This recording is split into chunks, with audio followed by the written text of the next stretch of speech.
instruction for ESL students of diverse age groups and cultural backgrounds in academic reading, writing, and grammar courses.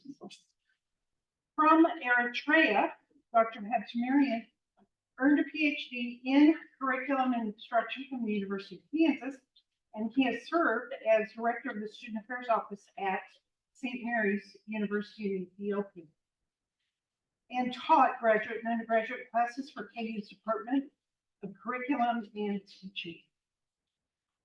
Dr. Habtemariam's research areas of focus are curriculum studies, refugee education, culturally responsive pedagogy. He also served as vice president for the American Association for the Advancement of Curriculum Studies.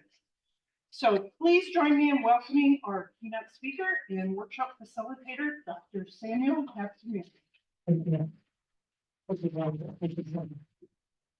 Hi, everyone. Good to see you. I know you're all tired, but I'm sure it was very exciting. What we saw in the morning was very, very great. And today we're back to the hall, and we're going to talk about analyzing the complexities of migration and its impact on individuals and communities. So this morning we visited some field, we had field trips.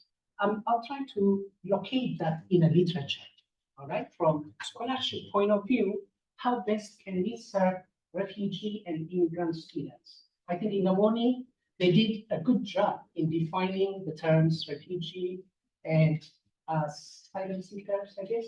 I have more terms to add, and then that will help us to identify who our students are or who we are dealing with.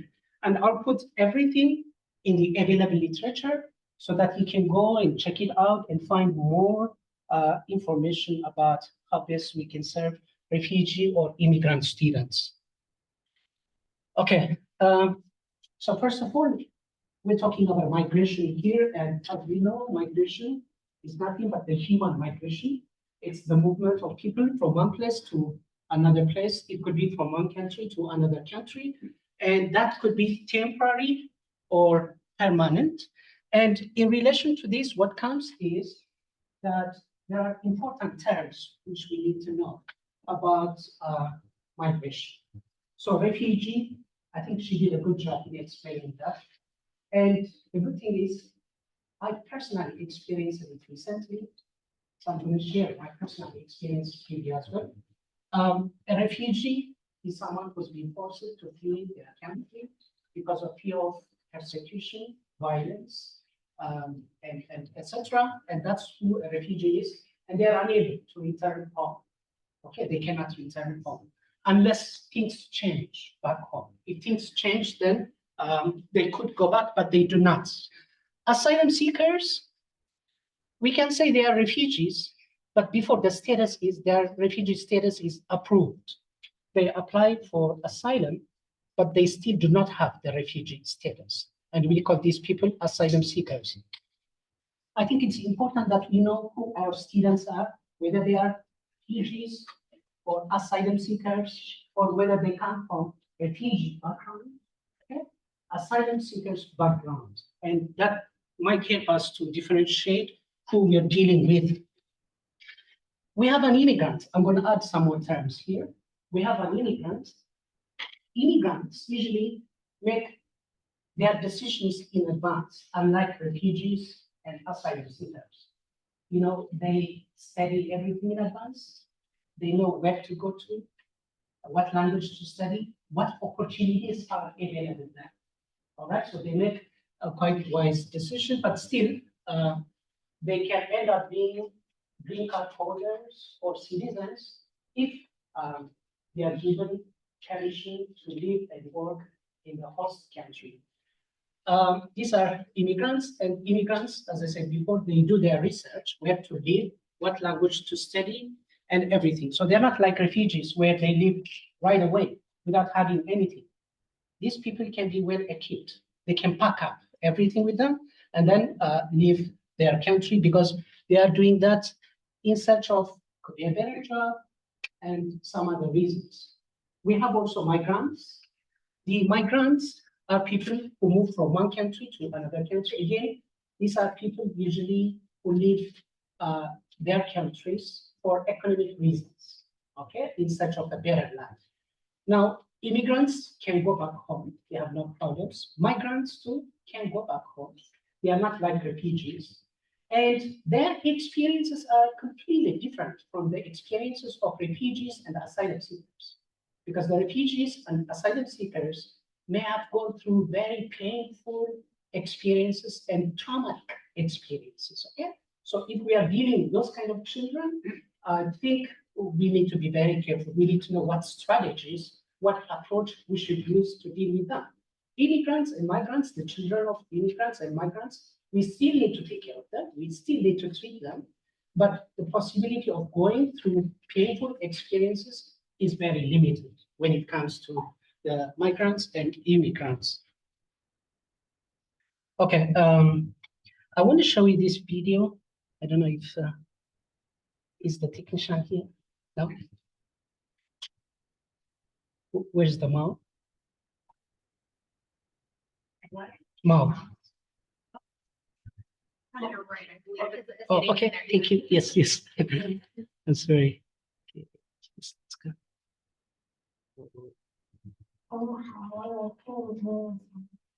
Okay.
Thank you.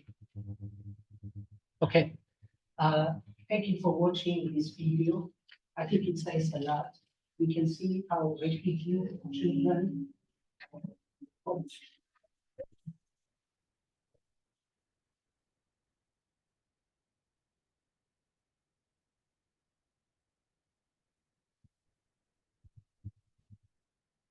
It's a fascination for computers and technology.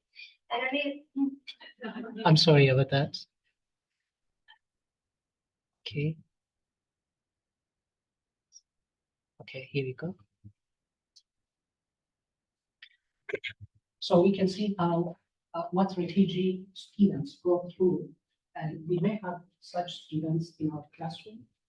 Like if you heard her properly, she said her brother died on the way, and so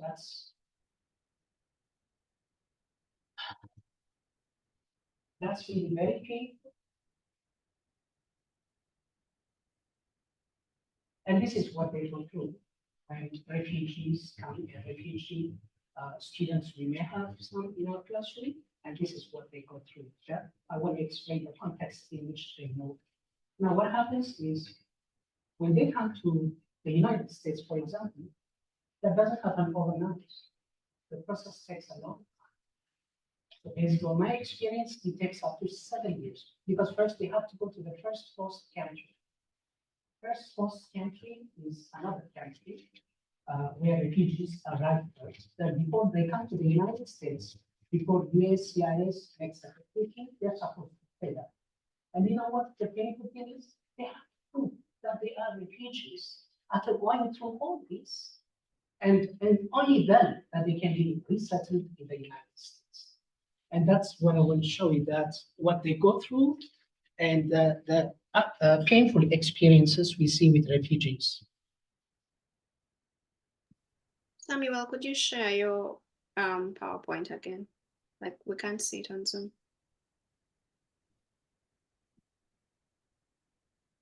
Okay.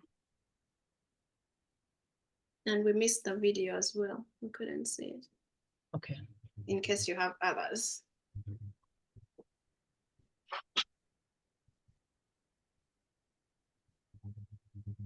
Papa, no? No, we still can't see the screen. Yeah, please, thank you so much. Hopefully I don't mess it up. No, it's okay. That would not be great. Okay, please, I appreciate it.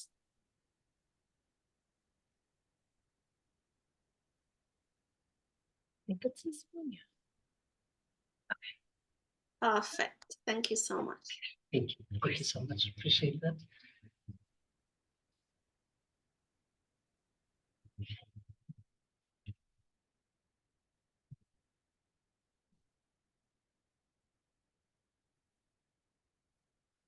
It's not moving.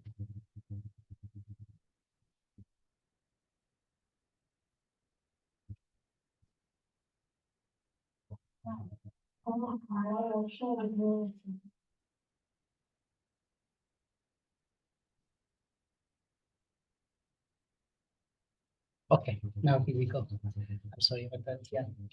Yeah, it's good now. Thank you so much. Okay, I'm sorry about these technical difficulties. Anyways, technology is amazing, but also sometimes very difficult to manage. So what's the significance of learning about migration, we as educators? I want to explain a little bit the significance of that. First of all, I think some data were given by the Catholic Charities this morning that the number of refugees and migrants, even immigrants fleeing their home countries is increasing from time to time due to various reasons. For example, the International Rescue Committee explains that over 120 million people, including women and children around the world, have been forced to flee their homes. This is the data taken from the International Rescue Committee of 2023. Now, this implies that in our classes, we may have some immigrants or refugee students. I think that's what it shows. And if that is the case, then the next point that comes here is, what is the first thing that is expected from us if we have some refugee or immigrant students in our classrooms? I think showing empathy is a very good idea, but showing empathy sounds simple. I'll try to put this in curriculum studies philosophy, that in order to do that, we need to show, or we need to have humanity or humanizing education. You know what I mean? Nothing is needed from us to be empathic with our refugee students or immigrant students. The first thing that comes is showing humanity. And as daughter, she's very popular. She was an immigrant too, from Italy. She tells us that, I'm quoting, a humanizing education is the path to which men and women can become conscious about their presence in the world, the way they act and think when they develop all of their capacities, taking into consideration their needs, but also the needs and aspirations of others. So it's good to think about our needs. Probably we may think our needs come first, but it's not bad to think about the needs of others as well, which we call humanity. All right, trying to put ourselves into their shoes. Like this morning, one of the case studies where the student couldn't attend the music class or lesson or I don't know whatever because they couldn't drive. I mean, I'm sure the teacher should have felt that. Maybe the teacher didn't have any idea about the student. I mean, let's be on the positive side. That's what I'm saying. But trying to show humanity, trying to put our shoes into their shoes is the first thing that comes in order to be empathic with our refugee learners. That's what Darder tells us here. In addition, she says, again, Darder, teachers have moral leadership to help their students understand and transfer their world and themselves. So this morning, we talked much about supporting refugees, strategies we should use to support refugees. As a scholar, I do not believe that's enough. We need to help them to transfer the world and change the world. And I think it's easy to do that if we are committed to doing it. Brazilian author, Paulo Freire. I don't know how many of you know Paulo Freire. He's got a book called Pedagogy of the Oppressed, right? He talks about banking model, where we should implement in our classrooms, right? It's against banking model. Banking model is, according to Freire, it's like pouring water into an empty vessel. So the teachers tell their students what they should learn and what they shouldn't learn. They don't involve them, or they don't give them the opportunity to change their world and themselves. Because the way our students view the world could be different from the way we view the world. The way our refugee students view the world could be different from the way we view the world. Because it depends, again, further, I'm going to put further, it depends on individual experiences, what you've gone through. If you have never been a refugee, you have never seen that pain, that unpleasant experience, well, imagine that your perspective, your thinking is going to be different. So supporting them or establishing support system at school may not be enough. Let's help them to think critically about the world and transfer it. In fact, they can make a lot of contributions, right? They can, in bringing peace across the globe, they can play a key role. So Paulo Freire's notion of theory, the banking model theory, I think it's something which we need to follow. And in addition to that, immigrants and refugees contribute a lot to our communities. Now I understand the argument. I'm sorry, I'm going to be honest with you because I'm a scholar. Always in scholarship, there are two sides. Okay, I guess that's fine. I don't mind that. Do you have some points to convince us is the point we can argue all day? I want to focus on the positive impacts of immigrants and refugees. So I'm sure if I tell you they make positive contributions, maybe because I look kind and I look nice, you could agree with me. But I don't think that's enough. Let me give you some data. Samito Code 2023 argues that 13.6% of residents in the US are foreign born. Can you believe that? 13.6% of residents. And a little more than half of these are naturalized citizens. They are Americans. They are Americans. And America needs its citizens, right? For various reasons, for economic developments, to protect the country, for safeguarding. It needs its citizens. So we need to remember that one day, these people will be US citizens. And so it's important that we show them to transfer the world and to transfer themselves, like, getting out of that depressive life or having that bad memory, I think it's a good idea that we help them. The author continues to say that immigrants' contributions to the US economy and states that immigrants support the US economy in many ways, accounting for 22.2% of entrepreneurs. Can you believe that? 22.8% of STEM workers, 15.2% of nurses. As workers, business owners, taxpayers, and neighbors, immigrants are an integral part of the country's diverse and thriving communities and make extensive contributions that benefit all. I think these data show us the positive impacts of immigrants and refugees on our communities. I guess we can see how important it is to treat and help our refugee and immigrant students, because that help begins at school, not when they grow up. We can't complain later. If they end up being homeless, drug dealers, it's going to be too late to complain. How about dealing with it right now? I know it's very challenging, but how about dealing with it right now, following different strategies and helping them to be healthy and robust citizens? I think that's what the person is showing us here. Their contributions are very great. That's what I want to tell you.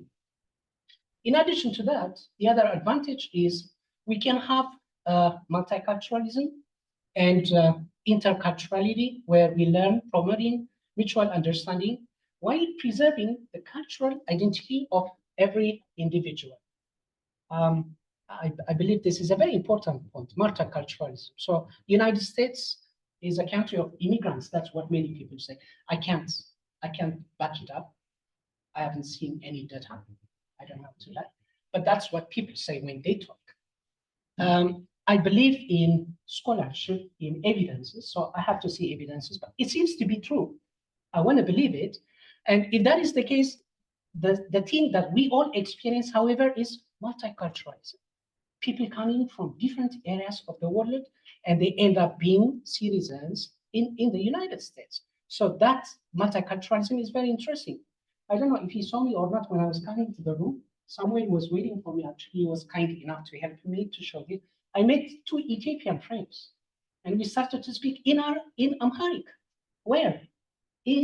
Inside Johnson County Community College. Can you believe that? Like, the guy didn't want to leave me. Maybe someone may have seen him, and I was a little bit late. He wanted to come with me and say, "Where are you going? Talk to me. Where are you?" I'll tell you what that means. It's cultural. I know I disappointed him a little bit, but I have to do it. I have to come here. And later during the workshop, I'm going to tell you what it means, the cultural implication. So what I want to say is that multiculturalism is really interesting. Okay, this side we see people speaking Amharic. That side we see people speaking Arabic. We see people speaking Spanish. How beautiful it is, English, and all the other languages. And I think we need that. This is the other advantage of having immigrants or refugees and their contributions, I would say, on our communities. Having said that, if that is the case, then as I stated it before, in our classrooms, we could have refugee or immigrant students. Then how best can we serve them? I think this is what we need to think about, which means, in other words, how do we create inclusive classrooms? I like this saying, Rome was not built on time. Like Rome, the beautiful Rome that we know in Italy, it wasn't built on time. If we are going to create inclusive classrooms, it can't happen overnight. Like, guys, now today you've been learning a lot about refugees, immigrants, and refugee students. When you go back to your classrooms, it doesn't mean overnight you can create inclusive classrooms. But this is one step forward, something which we need to learn. And then if we read further resources, there's no any way we can't achieve that kind of classroom. And so in order to do that, this is my own study, Habtemariam 2023, found out that refugee students felt that they were different from the rest of the student populations in their classrooms and showed greater interest to build up their cultural identity. So it's against our research ethics to reveal the people who they are. I'm not going to tell you. However, it's in Kansas City that I interviewed them. This was part of my PhD dissertation. They told me that They feel happy to be here, but they cannot see their identities, their values, their histories in the classroom. Everything is very strange. So that they feel like they are learning something new, different history and values and norms and cultural identities. Also, the study further reports that the participants of this study, refugee students, they reported that they could not see their cultural values, histories, identities, not only in the curricula, but also extracurricular activities. Some of them, because of religious beliefs, do not eat pork. Their parents are worried so much when they don't come home for lunch or if they don't take lunch because they don't want them to eat pork. You know, and it's nothing negative. It's a religious belief. That's what I want to say. Okay? And some of them go fasting until 2 p.m. without eating anything. No lunch, no breakfast, no water, no coffee, nothing. Again, it's a religious Orthodox Christian, especially in the eastern part of Africa, Eritrea, Ethiopia, in some parts of Kenya as well. Now, when that happens, imagine if your student feels sleepy in the classroom. What's wrong with that student? Nothing is wrong with that student. We should not think that they are lagging behind and so they have to call their parents or whatever and then discuss or report them. No, trying to understand them. Remember what I told you earlier, the empathy and sympathy. Trying to understand them and find out more about them could help a lot. So they don't see all these values. They don't see all these norms and identities, and hence it bothers them. They are aware of it, by the way. Like they tell you, we don't see anything over there. Again, a book by Michael Uppen. I don't know how many of you know Michael Uppen from Wisconsin University, my very favorite scholar. He's got a book which was published in 2003 titled Official Knowledge. Uppen argues in the book that whose knowledge is a legitimate knowledge? Whose knowledge is an official knowledge? Which knowledge do we teach in our classrooms? I think he wants to address this point. I'm trying to relate that. In other words, what he said is, let's consider the identities, the values, and their cultural norms into account, at least whenever we handle our classrooms. I know our curriculum here in the United States is not too flexible. We got a portion to cover, right? Another, my favorite scholar, Noam Chomsky. I don't know. Chomsky was talking about education system in the United States. And he was giving a talk, like what I'm doing now, to teachers. And one of the teachers came and talked to him in private. She said to him, listen, I have a problem here. What is it? He said. So one of her students, very young, she came and said to her, I hate the class. It's very boring. I don't think it's really interesting. And I'm interested in being a pilot. Can you teach me only that part, please? She's a very young student. And the teacher said, I'm sorry, dear, that can't happen. If you don't pass 3rd grade, you can't go to 4th grade. If you don't pass 4th grade, you can't go to 5th grade. You can't even go to university. You can't be a pilot. So this is our system. You have to go through this. Whether you like it or you don't like it, you need to go through the system. And Chomsky argues that we people, scholars, are conformists. If we said it was boring, if we were as honest as that child and said, hey, this is my interest, this is what I want to focus on, I'm sure we wouldn't be where we are now. And I think he's right. So what I'm saying is the curriculum, our curriculum is more of fixed. It doesn't give us flexibility to include all these things. But when we did assignments, classrooms, or lesson plan, I did manage so many practical. I had to supervise practical students at KU, and they visited all these schools, and I could see that the cultural responsive pedagogy parts, they focused more on it, and they were trying to implement these things, right?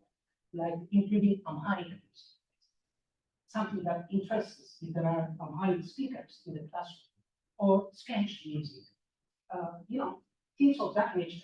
And so Considering all this would really make sense. I think that would be a good idea to make our classroom inclusive. So teachers have a responsibility to develop a lesson plan. This is as an example that focuses on the development of intercultural behaviors, attitudes, and knowledge. Our reading assignments and class discussions should reflect diverse points of view. We can do this. I know we can change the curriculum. That's very difficult. They have to pass the test. Or the school may not maybe define it. The students do not do it. Like if you say, hey, I'm going to follow your interest over. You hate this subject? Drop it. Don't worry. Just follow this again. Because they have to pass and they have to go to the highest level, definitely. But we can do this. Whenever there is a classroom discussion, I think we can make it very diverse. And by doing that, we can ensure an inclusive classrooms. Okay. So as refugee or immigrant students are part of the community, we argue that their history is our history. Now, if refugees from Burma, right, this morning, they were talking about Democratic Republic of Congo. I worked with them when I was doing my research in Wichita. I was also in Wichita for research purpose. And I also worked with some Chinese refugees. Now, what happens is that when we see all this, it's important that we understand their history is our history. We can talk about Kansas history by just separating them or pushing them aside. What if we include that? I know this could be beyond our capacity. We are educators. We are not decision makers. We are not policy designers. So I don't understand that. But we can contribute to that. Like we can advocate for them. And we can work harder. I know Michael Apple has been doing a very good job. He's officially to actually promote the histories of minorities, and so that teachers include them, the system includes them. Unfortunately, that didn't work, but step by step, we see a little progress. We should not deny that. And I think it's a good idea that we incorporate into our curriculum if we can, if there is an opportunity to do so. In addition to that, Habtemariam states that schooling plays a key role in acculturation or acculturating students. Let me tell you something. This morning, at Catholic Refugees, she was telling us about the refugee students that they need to learn English. I agree. We gotta be very careful here. Are we assimilating them or acculturating them? So there's a difference between acculturation and assimilation. Assimilation is, I would say, it's the old-fashioned term that people use in the United States. You know what it means? Immersing them. Forget your language, forget your culture and everything. I know that doesn't happen very often, but we need to be very careful with the term. Acculturation, acculturating the links by giving them an opportunity to reflect their own cultural identities. Let them learn the history and the culture of the United States, of the majority groups here in the US. So it's not bad to learn, but they need to keep them. And that's why Bertrand is a French philosopher, has this interesting term, school culture versus home culture. So in his research about refugees, when children go to school, there's a different culture there. Okay? The way they are disciplined, like probably we cannot feed them. Okay? We can only tell them what to do and what not to do, etc. At home, they are disciplined in a different way, which we call that, according to the standards for common practice in the US, abuse. Child is being abused. Not exactly. That's where the cultural element comes over here. You see, of course, it may be kind of like we need to follow the laws in the United States. I agree that, but the cultural element needs to be taken into account. I'm arguing that this point needs to be taken into account. One of my refugee participants from my research was telling me about his mom. They had a fight and his mom, stopped him or something like that. And I said, hey, did you call 911? What? For my mom? What do you mean? He said, can you believe that? He was 12th grade. I can't. But do people do that? Yeah, my friends say that. When this happens, look at the cultural element for it. So the respect they have for their parents. The other children, non-refugees, I don't mean they don't have respect for their children, but practice. the cultural practice, the difference. That's what I want to show. And I think we need to take that into account. Let's help them keep the two cultures. And it's possible to happen that by through the process of acculturation. Okay, again, Verdun, this is Verdun. I don't know if I'm pronouncing it correctly or not because he's a French philosopher. He talks about schooling being reproducing the cultural elements. Schools are the right place where we can produce the cultural capital of the elite social class. Cultural, what skills they should learn, how they should speak, what they should get dressed, what their hair should look like, okay, everything. And if we are aware of that, then I think we need to contribute much in allowing them to actually respect their own culture and go that way. Okay, and this is a very important point. We need to take bold action to stand against this, that the social capital or cultural capital of the elite social classes are reflected in schools, but not the minorities. I think we got to do something with it. I know I'm trying to rush you because we're very late. I'm coming towards the end, but before I finish. We're gonna give 10 minutes. Okay, sounds good. Thank you. Appreciate that. All right, let's try to address these questions then. They could be a little bit challenging, but we may have an idea about them. How do you think multicultural education helps our students at school? What's the advantage? Why do we care about the cultures of other students, like refugees, immigrants? What's the advantage of having multiculturalism or multicultural education? Thank you. Yes, please. It helps our students not be at the center where they see their way of life. They should that once they do much more. There's all these too. And it normalizes. Absolutely. Exactly. And in fact, people who have access to diverse cultures tend to be successful. That's what research shows, right? Wow, great. Thank you so much. Yes, please. Thank you. It helps students to be more accepting of differences within people. So I come from a very, very rural district. There's not much diversity at all. And every month on my bulletin board outside of my classroom, I showcase a different diverse group, whether it be disabilities. I usually do the national month, whatever it may be, or Pacific Islander or whatever. Because these students, we want them to be global citizens. We don't want them to, just because I come from a very small town, doesn't mean we want all of them to just stay in that small town. We need people to, do whatever they're passionate about and be able to not be scared to be global citizens. Thank you so much. Well, that's very interesting. Yes, please. Getting to that they global citizens, the problems of the world sometimes often require collaboration with people from other countries, whether it be business or the environment or other diplomacy that requires collaboration with people who are different from other countries or who speak other languages. Absolutely. Thank you so much. I really agree with you. So the message is here, let's try to make our classrooms global, right? Global classroom, internationalizing our curriculum, which is a good idea, as we discuss what we should do, how we should improve and everything. Great, thank you. Let's go to the next question. Do you think our students then benefit from that, from internationalizing our curriculum? Internationalizing, do not misunderstand me. I think I need to define the term. What I mean is making our classrooms global. So that's people coming to refugee background or other students coming from any race, their cultures, their identities are reflected. How does that benefit all the students in the classroom?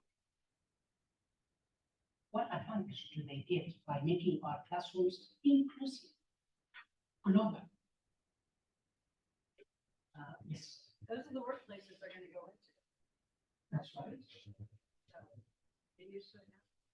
Exactly. Okay. Yes, please. It's good for all the children in the classroom to feel seen and appreciated. That helps to build a better culture in the classroom itself, where all students feel welcome, accepted, and important. Absolutely. Thank you so much. Yes. You have to have a table where everyone has a seat at it, or you're just kind of the same ideas and no change, because you didn't experience it. Absolutely, I agree, yes. Well, these are very great answers, and I think there are lots of advantages for making our classrooms global. I really agree with you. One thing we need to be very careful is how do we make it global? Let's think much about it, okay? That's very important, especially when dealing with. If anyone has a question, they can write it in the chat so that we give it to someone. Somebody speak with me? Charlotte, Charlotte, okay. did she say? I said somebody's using the chat, so she needs somebody to monitor the chat and help get the questions to him. Okay, are there questions there? So I think someone reads that. I just want to say the way we implement that is very important, okay? Thank you. That's very important, and yeah, we gotta be very careful. Again, I'm gonna give you an evidence. There's a book by Anthony Jack. Please find that, Anthony Jack, How Elite College Failed Disadvantaged Students. That's what the title of the book is. How Elite College Failed Disadvantaged Students, okay? Anthony Jack, if you Google him, I'm sure you will find him. So it's an ethnographic study. For a year, of course, this is the context is a little bit different, but we need the idea.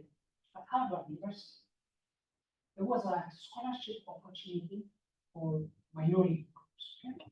So they joined Harvard and an elite college, imagine. They were very excited about it and very happy. And unfortunately, the way that program was implemented didn't go smooth all the way. Of course, they were very happy to join there. And I'm going to tell you the cultural difference right here. So one of the teachers posted there and said, office hours from, let's say, 8 to 10 a.m. Now, the students understood some coming from a different cultural background. They understood that, this professor is busy from 8 to 10 a.m. because he says office hours. Office hours, office work means the professor will be busy doing some work. And you see the misunderstanding where it comes based on their cultural identity. And in addition to that, some of them wanted to get together, but they didn't have money because most of the students belong to wealthy families. What did they do? According to Abraham, they started to clean the toilet of their classmates. And their classmates started to develop an attitude against them, like, undermining them. That guy is cleaning our restroom. That's that, The students did not think that way. The school did not think that way. The school thought they gave them a part-time job so that they would get some money and join the activities, okay? Like get together. Whereas the students thought they were getting money, but the rest of the student population understood it differently. And they started to develop an attitude towards them, as I say, like undermining them. These are people who clean our rooms. And it's all these examples are stated in that book. What I want to tell you is this is an ethnographic study. Like it's not somebody tells you that you jot it down and it becomes a book. No, it's an ethnographic study. It went through for about a year. So the way we implement that, like when we involve different cultures, I think we got to be very careful because some of them could be very sensitive and there could be hidden curriculum. I don't know how many of us know hidden curriculum. Again, that's not my term. Michael Appel, he tells us he's got a book, Ideology and Curriculum, where he discusses what hidden curriculum is, that people unintentionally, especially teachers, we educators, we convey a negative message, but it's not intentional. It is like unintentional. You don't understand that you're doing it. And we need to be very careful with that part of the hidden curriculum is what I'm trying to say. Yes. Would you please write down on the board the name of the book and the author? They are available. Okay. Okay. Yeah. Because Do you have a copy of my? Okay, they are available, and when I finish, then you will have them. Yeah, of course. And not only that, the resource, I don't know if they posted it online or not. So it has to be documented, of course. Uh, Let me excuse finish me, there. excuse me, Samuel. We Yes. have something in the chat here. It reads, I think there was just a book reference, but I didn't get it. It is a bit difficult to hear when Samuel is on the other side of the room. So we can hear you more clearer when you are in the front rather than when you are in the audience. So, yeah. Okay, so you're looking for the reference, right? Yes. Okay, sure. We will post them. Maybe I'll do that later when I'm done Okay. with this. Okay, Thank thank you. you so much. Thank you. Okay.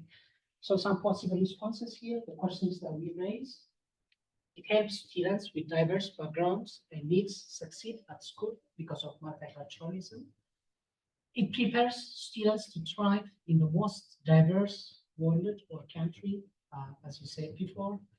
It prepares students not only to accept refugee or immigrant students, you see, helps the other students, like the majority, I would say the non-refugee students, to accept the refugee or immigrant students and learn more about their experiences.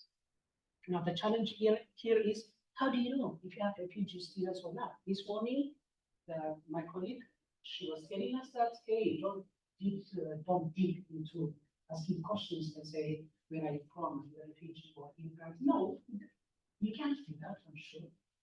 However, there may be a way where we can know about them, especially when we communicate with their parents. You know what I mean? So if we get that information, we can establish or have a support system where we can support them. And the theories I have mentioned, believe me, especially press, our pedagogy of the press, it's a very, very helpful. But it helps, particularly the immigrant or refugee students, it helps them to transfer the word, think critically about the word, instead of crying all the time. At the beginning, when I was showing you the video, I was a little bit emotional. It's too personal for me, you know. And I was, for how long can I cry? Is that the solution? No. So let's see our students this way. How do we help them to help themselves? How best can we help them?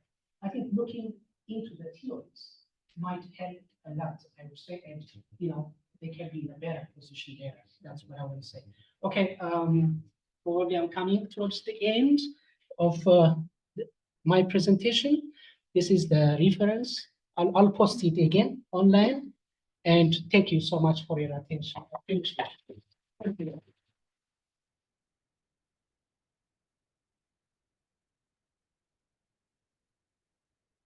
We will have a break for him too, or just after two. So if you could hold on, go ahead and do that. Our next speaker, okay. But if you need to go to the restroom down the hall.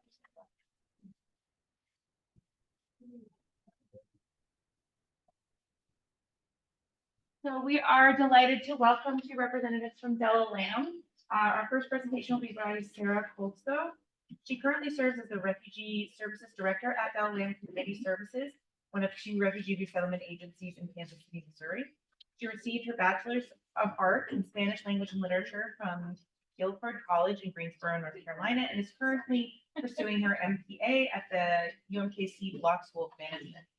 Prior to her work at Lam, she served in various volunteer roles as an advocate for refugees in numerous cities throughout the United States. She's also currently serving as a commissioner on the Mayor's Commission for New Americans in KCMO.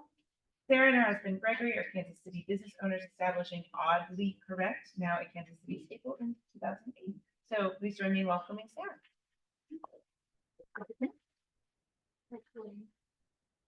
Thanks, everybody. Is this on? Is my microphone on? It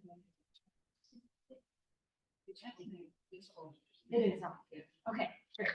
Thank you for having me. Thank you for the introduction. Again, my name is Sarah. I work at Lam Community Services in Kansas City, Missouri. I don't want to be redundant this morning because I know you all toured Catholic Charities. We basically do the same thing that Catholic Charities does on the Missouri side. So we are also a refugee resettlement agency. Our organization was founded in 1897. So we've been in Kansas City, Missouri for a long time.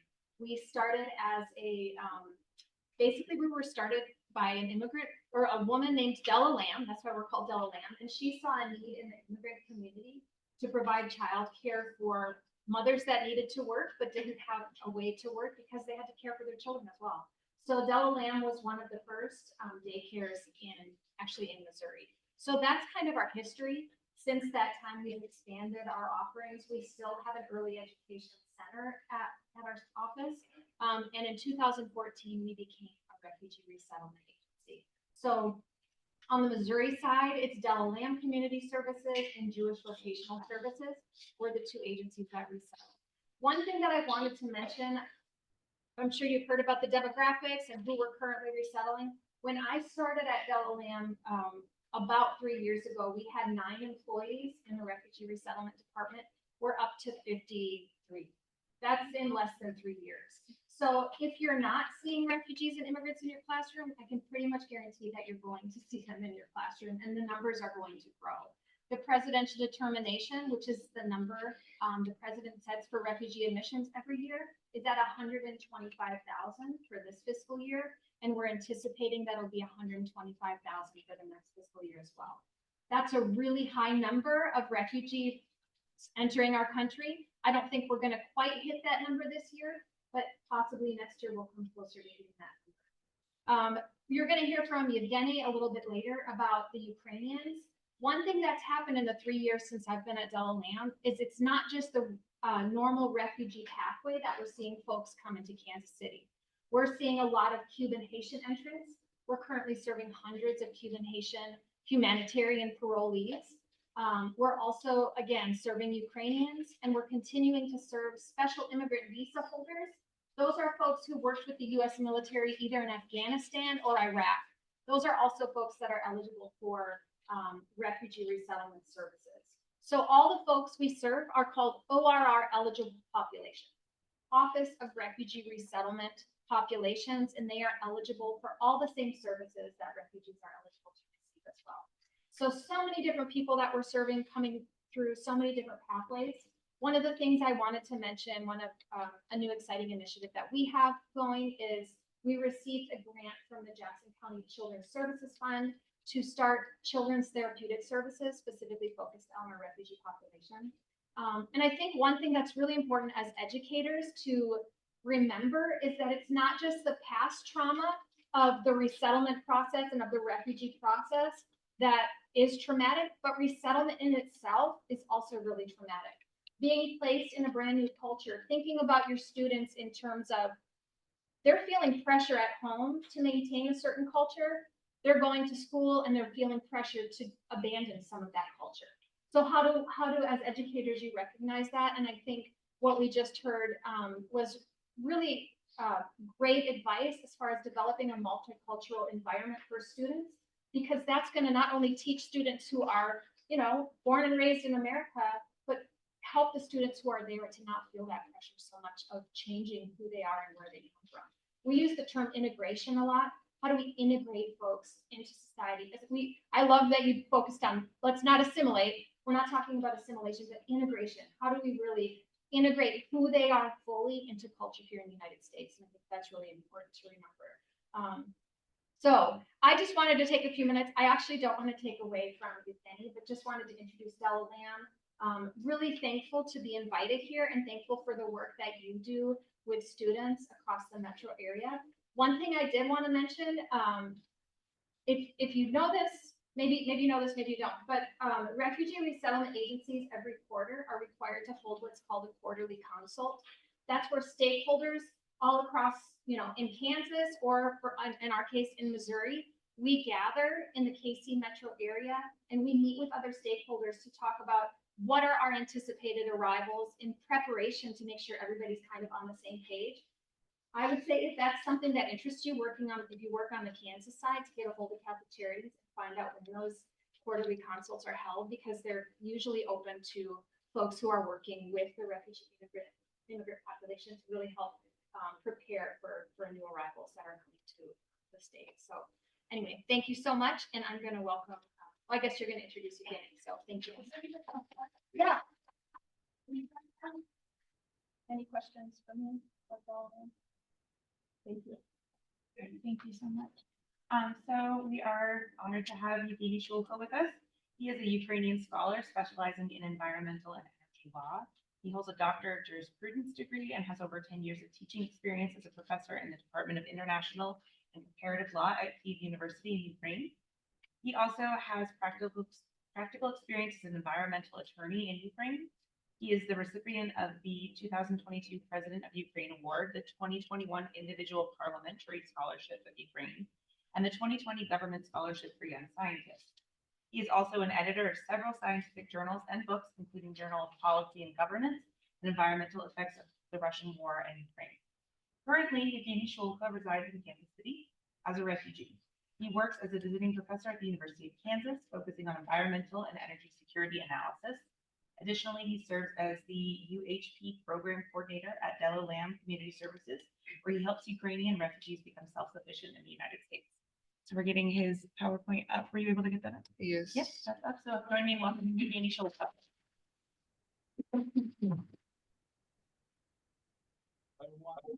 Thank you for the invitation, and I'm really glad to be here. So, yeah, if you don't mind, I take a seat. Megan, would you help me here? Yeah, I'm going to talk about what we do at Lam. As my colleague has told, that I'm a Ukrainian humanitarian parole program coordinator. So we try to help Ukrainian as much as we can. Oh, thank you.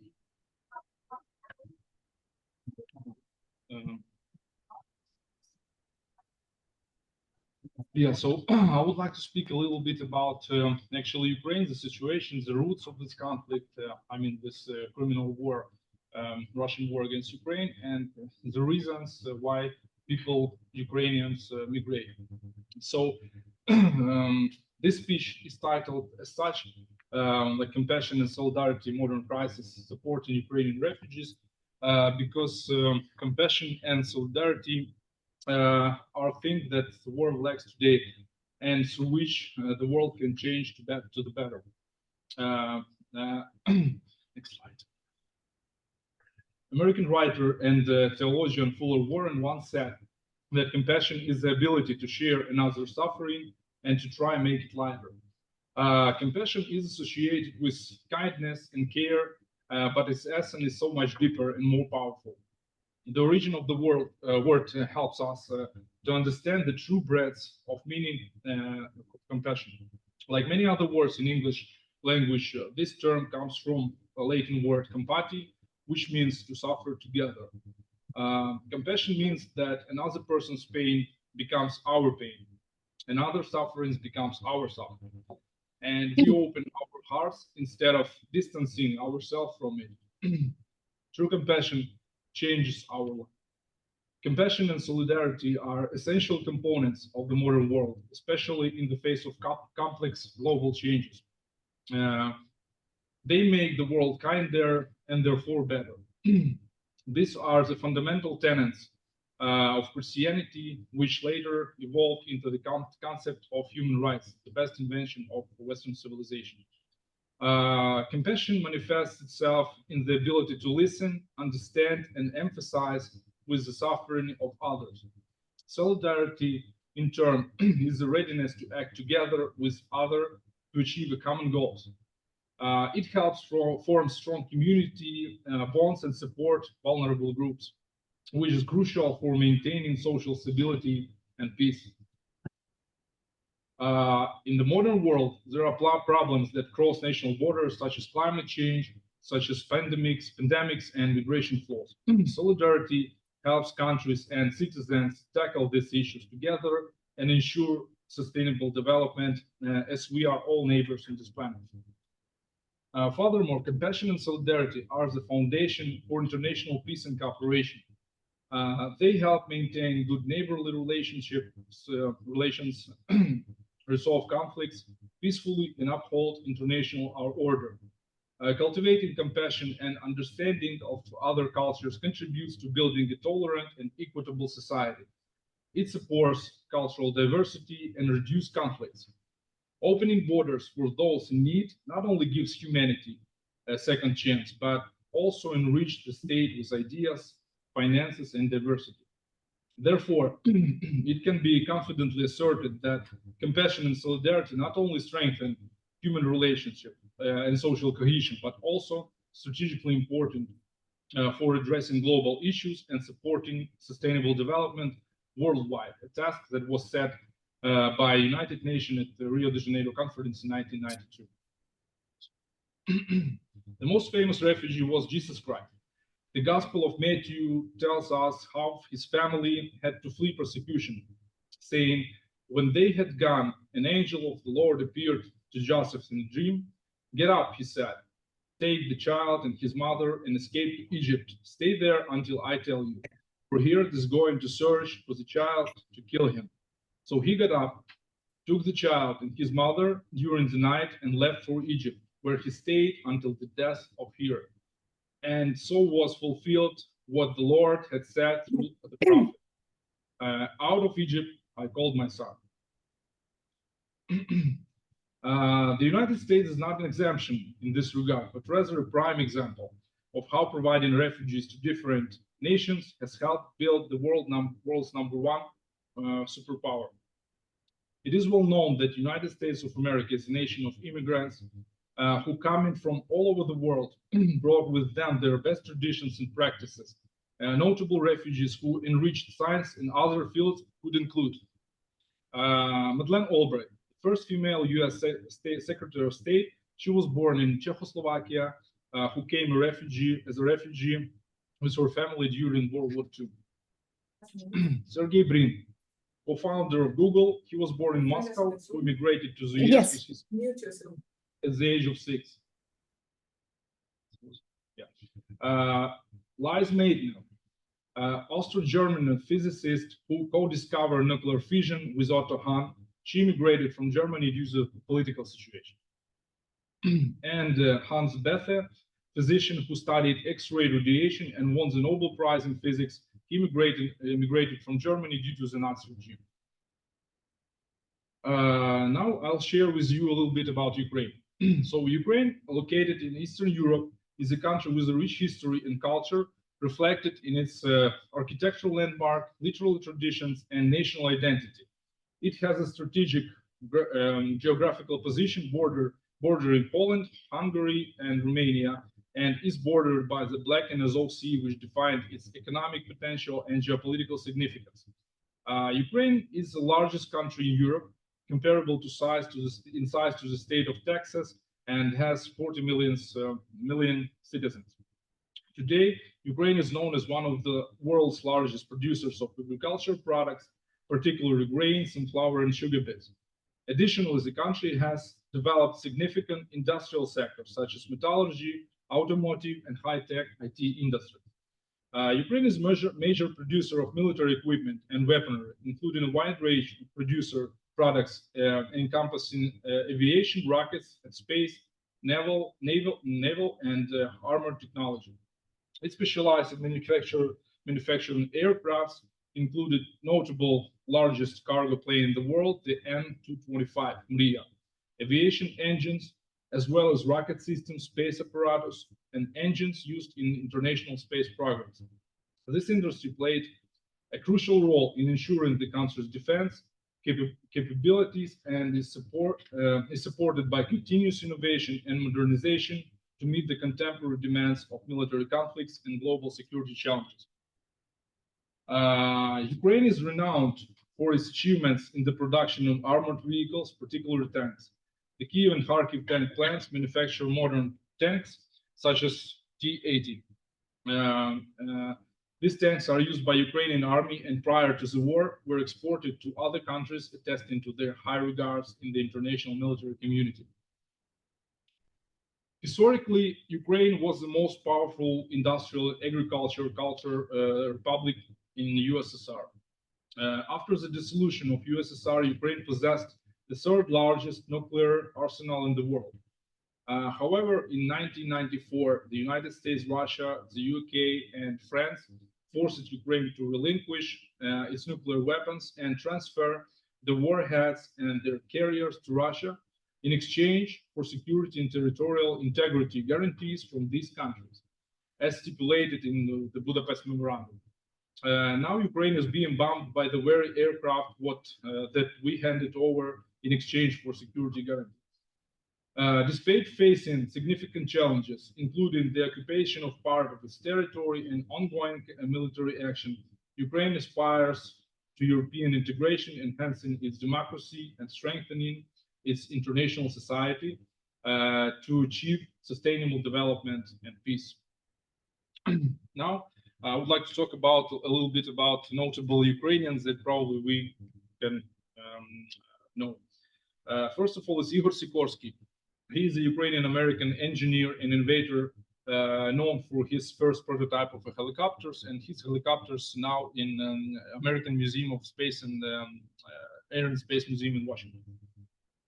So, Leonid Kadeniuk, the first Ukrainian astronaut who flew into space aboard the American shuttle Columbia in 1997.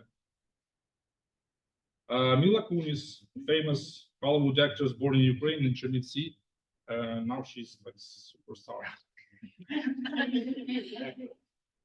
Alexander Usyk, is my favorite. So the current undisputed heavyweight champion in professional boxing, former undisputed cruiserweight world champion, and a gold medalist in the 2012 London Olympics. On May 18 this year, he became the first undisputed heavyweight champion in the last 25 years since Lennox Lewis. And Usyk is the second boxer in history after Evander Holyfield to become the undisputed champion in both cruiserweight and heavyweight categories. It's really cool. Yeah. Klitschko brothers, or Vitaly and Vladimir Klitschko, former world champions too in professional boxing in the heavyweight division before Usyk. Vladimir Klitschko dominated the heavyweight category on the left. Dominated the heavyweight category for 10 years and broke Joe Louis' record. More than 10 years he defended his title. And his brother Vitaly Klitschko, he is a mayor of Kiev today, and he's doing a great job actually. Yeah. So a little bit historical context of today's situation, because actually history, I believe, is not about past. It tells us and teaches us what's going to be in the future. So the roots of the Russia-Ukrainian war stem from historical imperial past and Russian tendency toward despotism on one side, and Ukrainians' love of freedom and democracy on the other, which is currently defending the democratic principles it lives by. Historically and geographically, Ukraine is situated at the crossroad of European trade and cultural roots, having experienced significant influence from the Western state over centuries and thus from Western civilization. For instance, in the 14th, 16th centuries, Ukrainian land were part of the Grand Duchy of Lithuania and the Polish-Lithuanian Commonwealth, which facilitated the spread of Western ideas and traditions that later evolved into concept of freedom, democracy, and human rights. Ukrainian society embraced European values, which was reflected in its aspiration for independence and self-governance. This is evidenced by the numerous uprisings against Russia and USSR, despite prolonged period of occupation. And in historical perspective, it is clear that Ukrainians have always resisted dictatorship and have freedom and democracy in their blood. On the other hand, the Grand Duchy of Moscow, or Moscovia, which became the foundation of modern Russia, was under the influence of Asian Golden Horde for hundreds of years, from 13th to 15th century. This contributed to the formation of strong centralized authoritarian culture, which is still characteristic of Russia today. Mongol rule left a deep imprint on the political and social structures of Muscovy, leading to the dominance of despotism and subjugation, where fear of freedom and rejection of democratic principles became the norm. Currently, dictator Putin, who has usurped power in Russia for the last 20 years, has physically eliminated any opposition and dissent within the country and beyond. And Navalny, Nemtsov, Politkovskaya, Berezovsky, these are just the most well-known political opponents who are now dead. The dictator, along with his entourage, is plundering Russia, which is rich in natural resources without causing any discontent among Russians. who have been intimidated by centuries of slavery and hatred of freedom. The inherited mentality of Russians makes fear of the punitive police state in Russia stronger than the fear of death in another country at war. This is despite the fact that having started a bloody war, the dictator did not even bother to explain why Russians should go to Ukraine and die in this war. In contrast, Ukrainians, even in recent history, fervently uphold and defend the principles of democracy, the change of power, freedom of speech, equality, and so on. In the last 20 years, there have been 2 attempts to usurp power in Ukraine, the same as like in Russia, to which Ukrainians responded immediately, organizing 2 revolutions to get rid of the seeds of dictatorship. It was the Orange Revolution in 2004 and Revolution of Dignity, which you see right now, in 2014. These events highlighted the Ukrainian people's aspiration for freedom, democracy, and human rights. Ukraine has become a bright example for Russians, demonstrating that democratic mechanism can work successfully. This difference is dangerous for Putin's regime. Fearing the influence of the Ukrainians' example on the Russian people, Putin decided to seize a free Ukraine to address his internal problems and maintain authoritarian control. The main precondition for the confrontation between Russia and Ukraine, which escalated into armed aggression, are the systemic crisis of Russian statehood, which is being transformed by Russian politicians into an attempt to restore the Russian Empire, expand control over part of the world, and maintain global hegemony lost with the collapse of the USSR.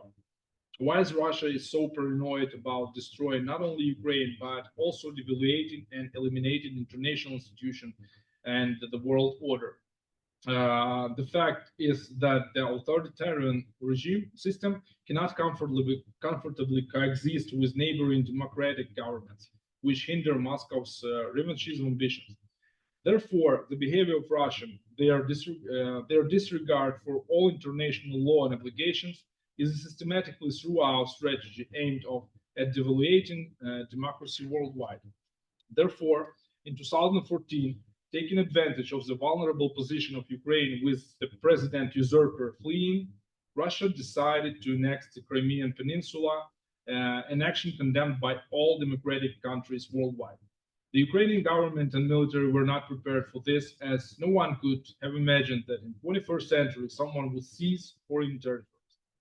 Later, Russia hybridly introduced troops, primarily retired Russian officers and soldiers led by Russian FSB Colonel Igor Girkin, into Ukrainian Donbass, posing them as the local dissatisfied miners.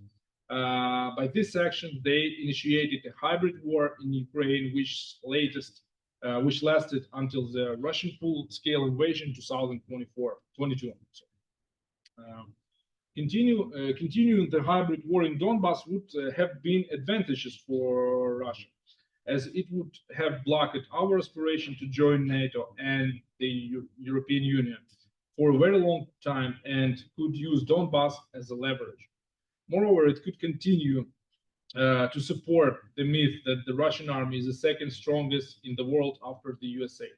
However, after launching the full-scale invasion, their forces were utterly defeated near Kyiv in 2022, completely pushed out from the Kharkiv region, and the whole world saw that the Russian army was not as strong as it claimed. In 2.5 years of war, they have not been able to capture a single regional capital. In the first year of war, the Western world could not believe that the Russian army is so weak and hardly provided us with weapons. But now everything has changed, and today we receive support. The helplessness of Russia is also indicated by Putin's recent visit to North Korea to ask dictator Kim Jong-un for ammunition. Despite this, Ukraine continues to demonstrate resilience, commitments to democratic values, and believes in victory over invaders. On the other hand, military action have led to a massive wave of migration as events in Russia destroyed homes, neighborhoods, and entire cities. People fled from the war, leaving everything behind. Today, those who did not manage to escape faced abuse, rape, torture, and execution. Bucha and Hostomel have become synonymous of horror. Ukrainians and the entire world were heartbroken after seeing the cities where Russian troops had been. Women and children were raped in front of their husbands, parents, corpses with tied hands and bullets to the back of the head. Pedestrians shot dead, tortured victim in the basement. The world was horrified when they saw the abandoned, occupied cities throughout Ukraine. After Bucha and Hostomel, the Ukrainian government refused any negotiation with Russian terrorists. A huge line formed at Ukraine's western border. It was the largest migration wave since the Great Migration from Nazi Germany in the 30s and 40s. According to the United Nations Refugee Agency, about 6.5 million Ukrainians were forced to leave their homes due to the Russian war. With the start of the war, 5.8 million Ukrainians made one of the most difficult decisions in their lives: to leave their homeland. Successful business owners, doctors, teachers, economists, scientists fled to Ukraine borders with one suitcase holding children and pets. The whole world saw the video of a boy with a toy crying as he walked to the checkpoint.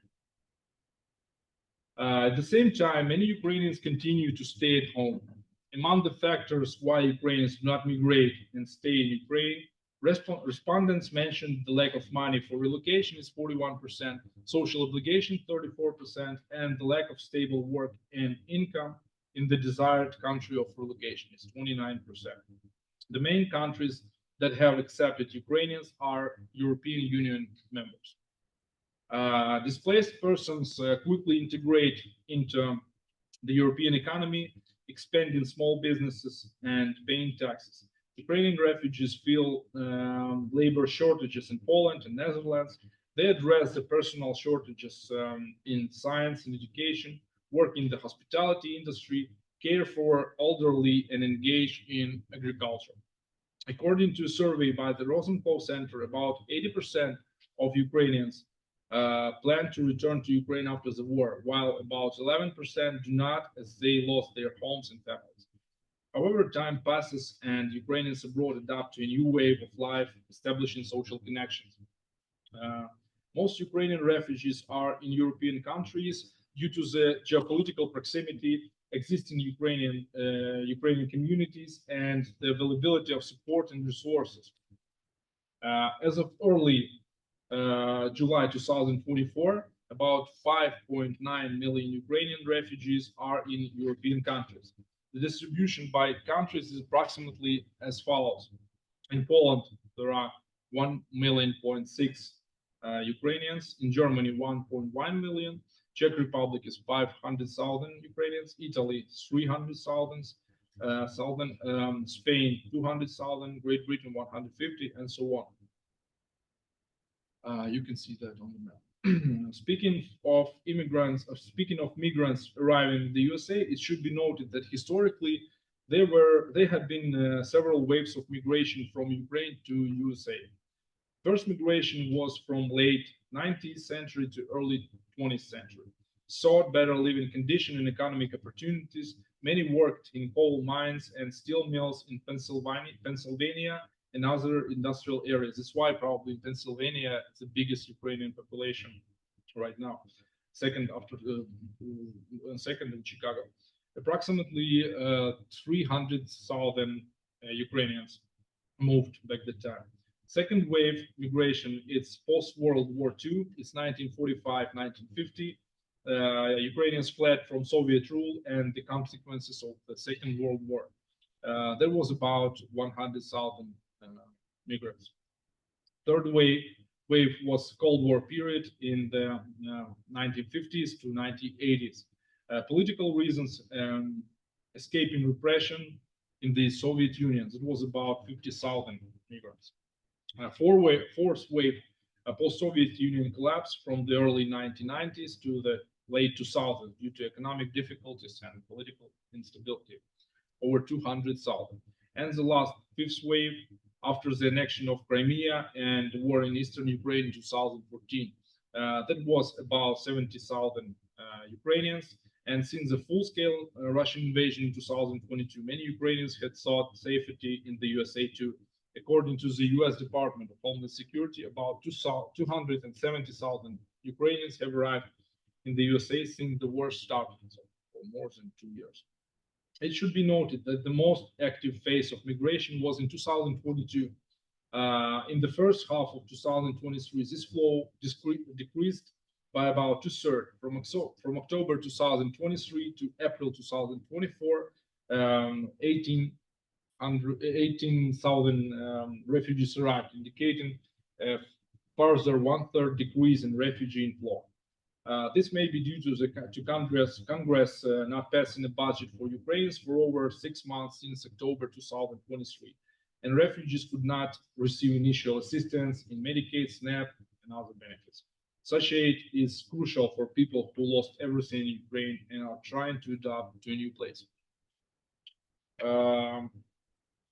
Ukrainian refugees arriving in various countries, including the USA, engage in diverse activities depending on their qualification, professional experience, language proficiency, and available opportunities. Here are some main areas in which they find employment and engage in daily life. So with service industry, restaurants, hotel, retails, and cleaning services, these jobs require minimal knowledge of local language and are often accessible to newcomers. Then professional occupation, those with higher education and professional experience find work in IT, healthcare, education, and engineering. This requires qualification verification and compliance with local standards. Freelancing and remote work. Some refugees continue to work remotely from Ukraine or international companies in IT, marketing, and other fields. Social integration. Some refugees engage in volunteer work in local community and organization, helping them integrate and build social connections. The Ukrainian community often create mutual aid networks where refugees assist each other with housing, employment, and adaptation.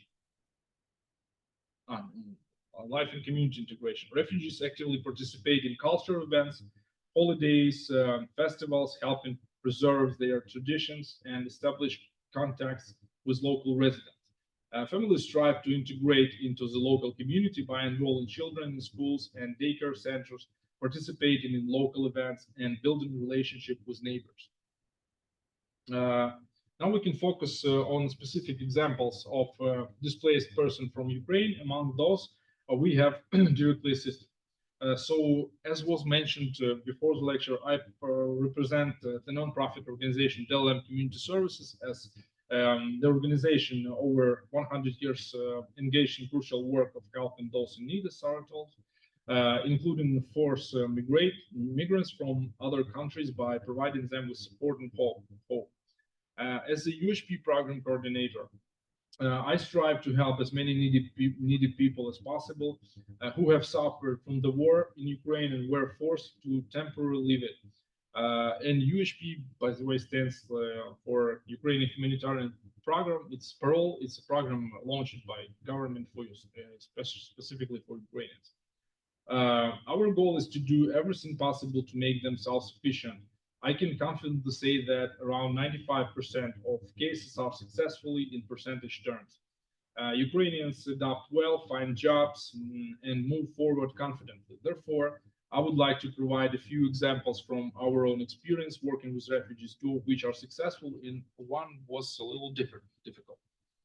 So let's start from challenging case. 9 months ago, a young woman from Ukraine with health problems arrived in Kansas City. In Ukraine, she worked in the restaurant industry. We arranged all the initial benefits for her, found doctors, helped her enroll in English classes, assisted her with cultural adaptation, resume creation, job search. She had temporary housing, but however, we faced several challenges. First is complete lack of English language knowledge. Second, she did not have driver's license or any other transportation. She had pathological fear of driving, so she did not want to get a license. So our hands was a little tight, and we searched for the job within walking distance, and there was only one fast food restaurant as an option. The third problem was her health conditions. The medication prescribed to her here, unfortunately, did not help. She had been undergoing an experimental treatment course in Ukraine, and her supply of those medications had run out. Despite finding several doctors here and visiting them, there were no results. Therefore, she decided to return to home despite of the danger that she faced. A successful example can be a family of four. The father and son arrived in autumn 2023, and first we arranged benefits for them. The father spoke English, so we only recommended English classes for his son. We created their resumes and started job searching, and within 4 months, both of them got a job. They managed to rent and furnish their own housing, and in January, the mother and daughter joined them, and we helped teenage daughter to enroll in school. Later, the mother also found a job, so they are now completely okay. The only problem was with this family is that the father could not obtain all the necessary employment documents for a long time, more than actually like 6 or 7 months. So we contacted USCIS several times, and eventually we managed him to obtain it. And another successful case was a case of a senior Ukrainian with mental disorders. As a teenager, he was diagnosed with mental disease, and he spent almost his whole entire adult life in psychiatric institutions in Ukraine. However, when the war began in the city where he lived was heavily bombed, all the doctors and staff except for cooks fled the hospital, leaving the patient almost unattended. Therefore, the client's sister brought him to Kansas City. They lived together in Lawrence for a while, but the clients needed constant supervision, so they turned to another organization on Kansas side. After a year and a half of fruitless search for a place, they decided to turn to Delaware at the beginning of 2024. We arranged again all the necessary benefits, Medicaid, Social Security, income. Initially scheduled him for appointments with psychiatrists, and 3 months after contacting us, we found him permanent residence in a good clinic. We helped with the move and regularly visit him. The clinic provides all the necessary care. He feels safe and he likes it very much. I visit him twice a month. Actually, that was it. So thank you for your attention. And in conclusion, I would like to say that only we can make the world a better place. So let's do that.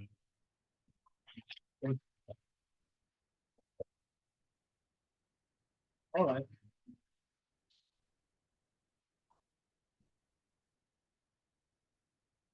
You ready for a break then?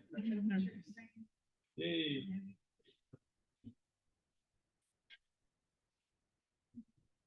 15-minute break. We have coffee, tea, ice water, and cookies and brownies. They're supposed to be.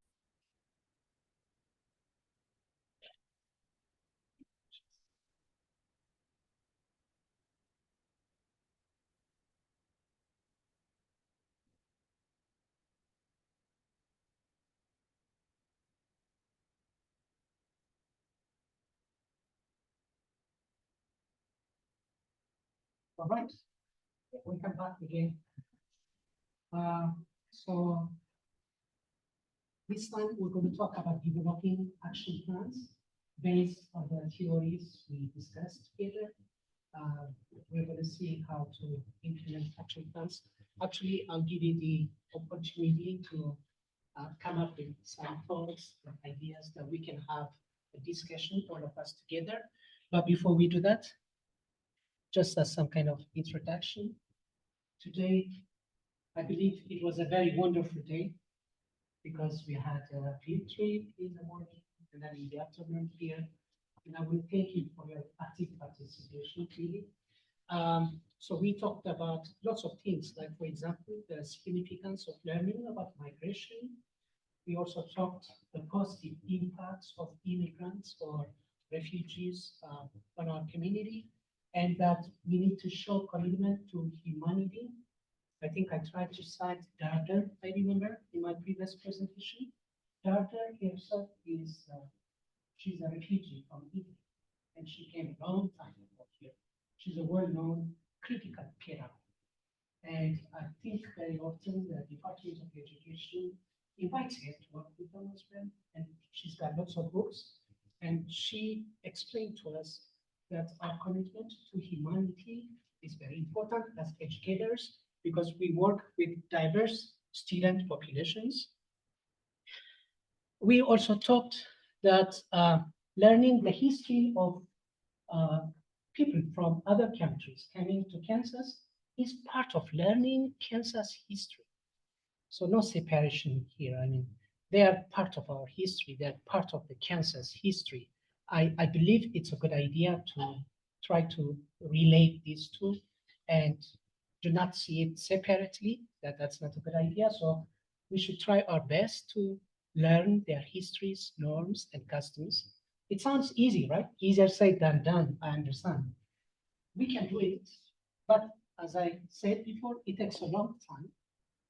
One thing that we can do here is, as part of the action plan, maybe we can share what we discussed today with our colleagues from Syria, and we can also start working on that. And I'm sure you will get a greater sense of satisfaction from it because we are helping disadvantaged children, you know, to transfer the world and understand the world and try to think about the world.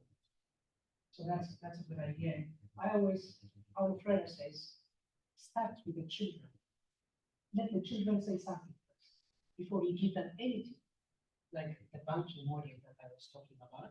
And so it's a good idea that we invite them to say something to us, to bring up a topic or issue, whatever they want to talk about. It could be about food here, you know, their favorite food.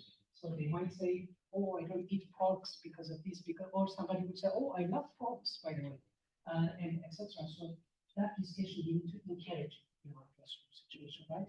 We need to make it a democratic classroom, an inclusive classroom, where the learners can come together, especially refugee students, they can come together and discuss with the rest of the student populations and, you know, learn in harmony, help them to be critical thinkers at the end of the day. And that was what we discussed, right? And then we also talked about the contributions of immigrants to our communities. Another thing is, I don't see any reason why we can't make our students aware of refugees. I understand there could be some kind of discrimination possibility of discriminating the refugee students, or some refugee students may not want to talk about themselves, about their histories. That's okay. We respect that. But trying to make our students, all of them, aware of this concept of refugee would be a good idea. I have to be honest with you, I don't like the term refugee, but there's no any other term so far.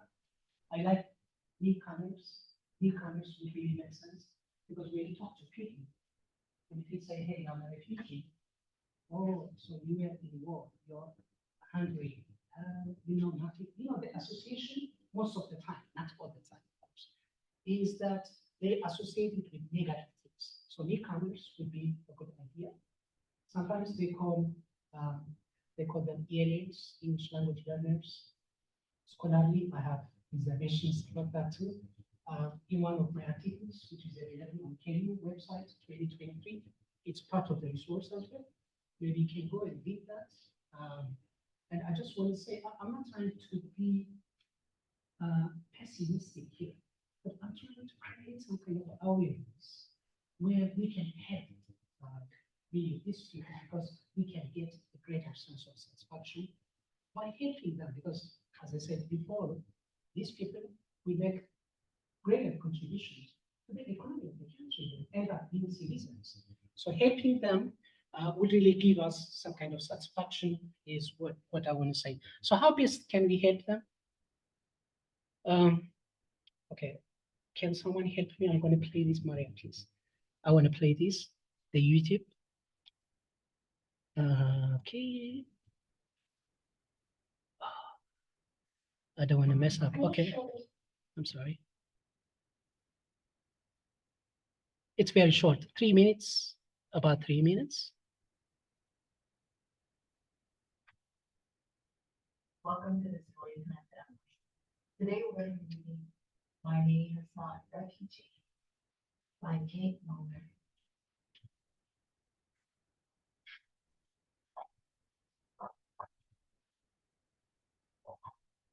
My name is not refugee. We have to leave this town, my mother told me. It's not safe for us, she said. Shall I tell you what it will be like? We'll have to say goodbye to old friends. You can pack on back, but remember, only to take what you can carry. What would you take?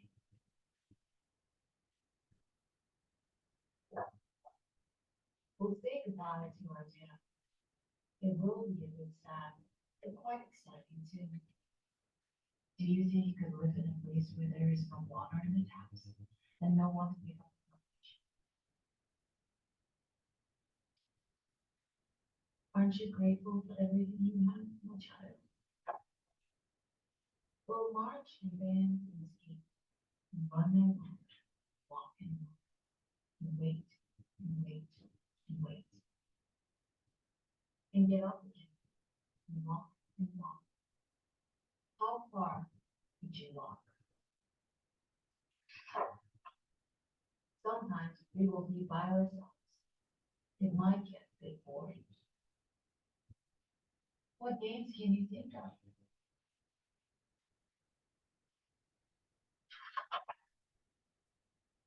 Sometimes we will be people. Do you always hold on to an adult's hand when you should? We will see lots of new and interesting. Do you like cars and movies?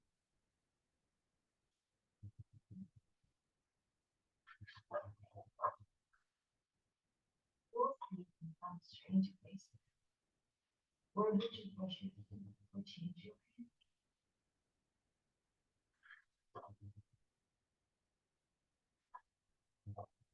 We'll hear words we don't understand. Can you speak more than one language? And tasting food. What is the weirdest food you have ever eaten? We'll get to a place where we are safe and we can unpack it. What things remind you of your own home?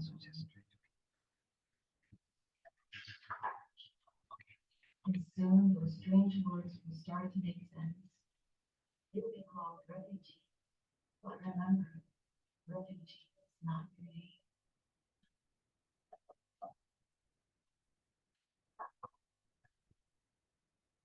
The end.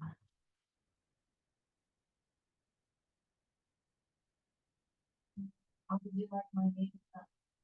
Okay. Think I got what I wanted.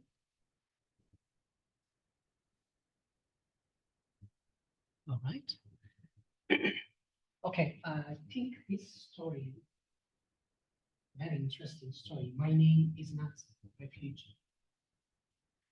So this way, this simple method, we can use that to teach our students what it is like to be a refugee and to have a refugee status in a very simple way. So that awareness can help us to create some kind of inclusive classroom. And this is again available. The video is available if you want to watch it again. If you think it's helpful, you may also use it in your classroom. All right. Having said that, now what we are going to do is, before we develop action plans, That's going to be your time. We're going to have good discussion. It will be very fun. But give you an idea about some cultural practices of immigrant or refugee students. What I'm going to tell you now is available in the literature, but it's not everything. There are a lot of things which I haven't covered here, so I will need to know. But this could be the starting point for us to develop action plans. And I've got some questions for you. You can answer my questions, and then later we will discuss. Okay. I have to listen to what you say about the questions, and I'm sure we will have a very fruitful discussion. Before we go there, learning the cultural practices of immigrant or refugee students could make us more culturally responsive and empathic teachers. Okay, culturally responsive teachers. The idea comes from one scholar in the United States about being culturally responsive, but she developed that idea for African Americans.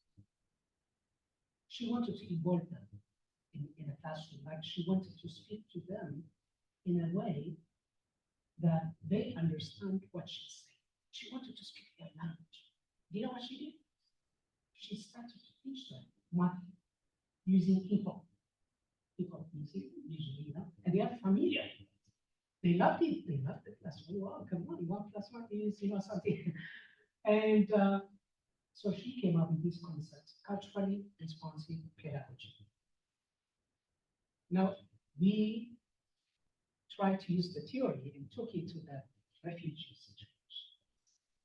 So we can do the same with the immigrant or refugee students as well. That we can try to teach them in a way they see their identities, their histories, and their norms. And so it's been taken from that. Now I'm going to share with you some cultural practices of refugees or immigrant students. Number one is some cultural practices. Maintaining eye contact in some cultures is a taboo. So don't be scared. Like, do not think your student is negligent if they don't maintain eye contact when you speak to them. Hey, look at me. Are you lying? Tell me the truth. Why are you keeping your head down? That could be cultural. So we can't conclude, right? I'm just telling you cases, instances here. We can't conclude, understand that. But in some cultures, maintaining eye contact is considered like a taboo. This is because they respect their teachers a lot, especially the eastern part of Africa, Sudan, Ethiopia, Eritrea, Kenya. And if you go there, you will see that teachers have much respect and they never challenge their teachers. Again, it's wrong. It's like challenging your parents. And you cannot challenge your parents. You can't even say to your dad, even if you know your dad is wrong, you can't say, Dad, I don't think you're right. No, you can't. You can't challenge them. Now, scholars have a term for this in the available literature. I'm not going to name a specific scholar. They call it conference. One of them is Chomsky, my friend, and he says we should not be conference. If we see something which is not right or which we think should be challenged, we need to challenge that. But I believe it's more of culture when we deal with diverse student populations. So maintaining I know a lot of people who couldn't come to the United States because they couldn't get a visa at the embassy and they don't maintain eye contact when they talk to the officer. What are you doing? I mean, you know, and so the different interpretations, you can see cultural interpretations. So I think let's consider this as a case where if our students do not maintain eye contact, it doesn't mean they're avoiding us. It doesn't mean they're not listening to us. It could be cultural. And this is one point. Second, it's about haram. I think in Arabic they call it haram, right? Eating pork. So in Lebanese, it's called Al Haram International Store or something. People from Lawrence, Kansas City, whether they are Christians or Muslims or a different, they rush to that store. Do you know why? They call it haram because the animals are killed properly. Not in guns, like from parents. And I remember one of my friends, Ethiopian friends, who was telling me that they bought a goat and they wanted someone to help them. And so they said, hey, can you help us keep this goat? So they would pay me. I think they said so or something somewhere. And when they agreed to do that, the guy said he was aware of their cultural practice. I believe it. He said, okay, do you want to talk to him before I kill him? Do you want to talk to him before I kill him? Means, do you want to pray? Or do you want, because halal means, killing the animal properly. It is culture, it is our culture. This is not meant to discriminate one culture or the other cultures, but it is something that some refugee or immigrant students practice. And hence, if they refuse to eat the pork, well, let's try to understand them. I think it would be understandable, but to some of us, it could be offending because no other options are there. I remember one of my participants from Kansas City. She didn't eat the whole thing at school because it was related to pork or something, and she was very hungry. Until 6 p.m., she did not eat anything. So can you see the sacrifice she made in order to avoid the non-haram foods? In Arabic, they call it haram. And so I think this is also common with some of them. Again, Wichita Public Schools, I was trying to help some parents, refugee parents, and then they send them a list what their children should eat or something like that. I remember it's been a while now, 5 years ago or 4 years ago. And then I was trying to help her. The mother said, hey, if you see anything related to pork or anything that, just tell them that my children should not eat that. So who decides for the children? The parents decide for the children. Can they challenge that and say, hey, it's okay to eat it? No, they can't. Remember what Berger, I call it Berger, that school culture versus home culture. You can see the difference between them. Even if some of them are willing to eat pork, they can't do it at home. They cannot. And they have the cultural pressure not to do it. And so this could be taken as one practice. How do we incorporate this into our examples? When we give examples to our students, or when we ask them to do some classwork or homework, how do we incorporate that? I think we got to be very careful with the examples that we give them. And eating pork is haram. And some refugee students go fasting until 2 p.m. due to their religious beliefs. Especially, this is, I don't know what you call it in English, but for 40 days, there's a belief that Jesus did not eat for 40 days and for our sins, right? That month, unbelievable, especially here in this area, Kansas City community, people is suffering so much. You will see ladies covering their hair and not using a makeup. They're going to school without eating anything until they leave school. So it's like a kind of, their parents wait for them. They don't eat until they join them. And we call this ma'ati, which means coming together. Not your own plate. No. It's one dish, big dish. Use your hand, no spoon, no fork, nothing. Use your hand, you start eating.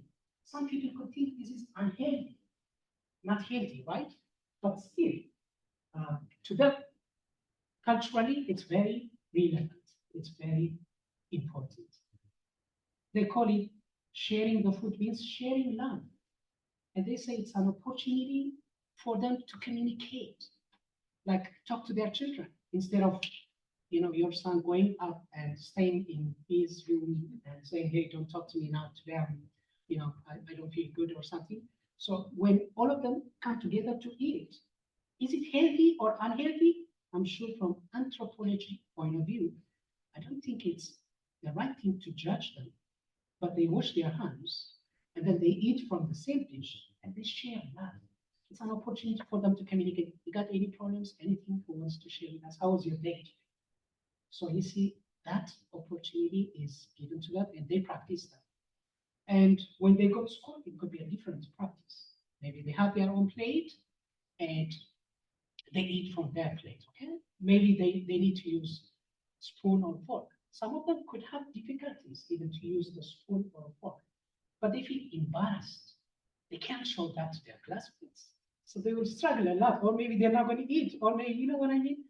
All these things could happen. And so this is another cultural practice which we need to take into account. Okay, the next point is a very interesting point.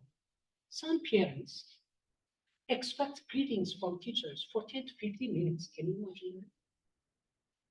Before discussing their children's academic performance. Okay, I'm going to give you one concrete example. Again, in Wichita, back to Wichita.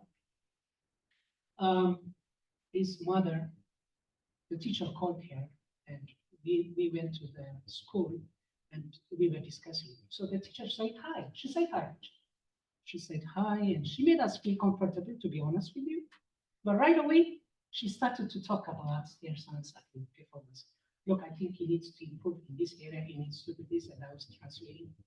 Everything is done. Okay, thank you for doing. Thank you. So we left, and she was talking to me, the mother. She said, I don't like this teacher. I said, what did she do? She made us feel comfortable.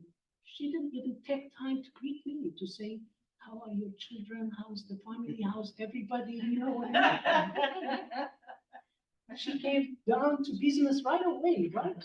Like, let's talk about it, because no time, maybe she's busy, she's got other things. It's cultural. So they feel comfortable when you greet them and say, so you got children? How are your children? How's your husband? And, you know, taking time to greet them.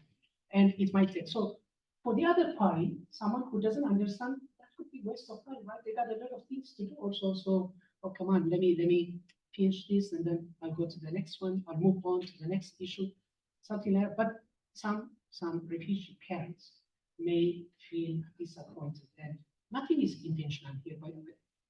We're just talking about the cultural practices, and that was what she shared with me, and I have put it in print as well, so people could learn, you know, because it's not intentional. The teacher did not do it intentionally. I know that I was there. In fact, she made us feel more comfortable. So this is another thing which we need to take into account when we develop, especially our action plans. Greeting with two hands and keeping head down are the sign of respect, okay? So two hands, all right? And then keeping your head down whenever you say hi to them. So I don't know, fortunately or unfortunately, you guys didn't see me, but when I met these two Ethiopian guys, the other one was down over here. He was not attacking me. He was trying to say hi to me. It's a sign of respect. He's older than me, maybe 60 or something. He works here, and he was trying to say hi to me. He didn't want to let me go because it's not part of our culture. Like, I have to take time to say hi. How are you doing? How's work? Blah, blah, you know. But I can't. Like, you know, we got a business mind, and then I'm going to apologize later. I know what to say, but the point is, at school, this could happen as well. So we don't need to be scared. Like, with two hands or keeping head down, they're not trying to attack us, but it's a sign of respect, especially for teachers. And in an interactive class, some refugee students may not participate due to their cultural background. Because in some cultures, children are taught not to speak before teachers or elders. It's a sign of humbleness. Pretend that you know nothing. Don't speak before your teachers. Your teachers know better. Listen to them, whatever they say. Treat your teachers like your parents. So you cannot. So interactive class is, hey, what do you think, guys? Then somebody should answer. They could remain silent. It's not because they don't understand or they don't forget the lesson. It could be because of their cultural pressure. So they can't say. Even if you push them to do it, they will still feel shy. It's not lack of confidence or anxiety or something like that. It's just because cultural, it is very cultural. So you will see these that during the interaction or group work, they will remain silent. It's not because they don't have anything to contribute. It's because of the cultural pressure that we have. Again, I have put this in print in my 2023 article. You can access it, it's part of the resource, and you won't believe it. I have put it even in a different language, exactly what they told me, what they said, and everything and the analysis. So you see, this is another thing that we need to understand. How do we change them? That takes time, right? If it's something that benefits them, yeah, we need to change them. I do understand. But we also need to understand their cultural pressure, the cultural barrier, the challenge that we face. You see, everything lies on us. I understand that we have a lot of challenge to treat these children, deal with them, make our classrooms very global, interactive. But yeah, teaching is challenging. It's not easy because we're producing people. And so this would be part of the challenge, is what I will say. Therefore, we need to understand their cultural pressure before we rush to report. I know some of them are diagnosed, like they take them to the hospital and they have to be, if they have any disorder or something, which is a bit extreme. That's not the case, but the children couldn't say it, or their parents couldn't say it. Even if an interpreter comes, they believe the teacher, I think it's right, or she's right. I think something is wrong with my son. It's not the cultural element that comes over them. And nobody asks the child, even if they do ask him, they believe the teacher more than the child. And you see that cultural pressure. So this needs to be put in print, toolkit or something, and then people should be aware of it.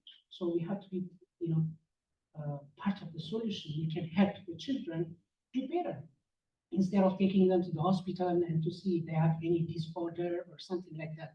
And that cultural element needs to be taken into account as well. Yeah, some refugee students see their teachers as parents. And in fact, I don't know how many of you have been invited by refugee students when it's a holiday, a big holiday particularly.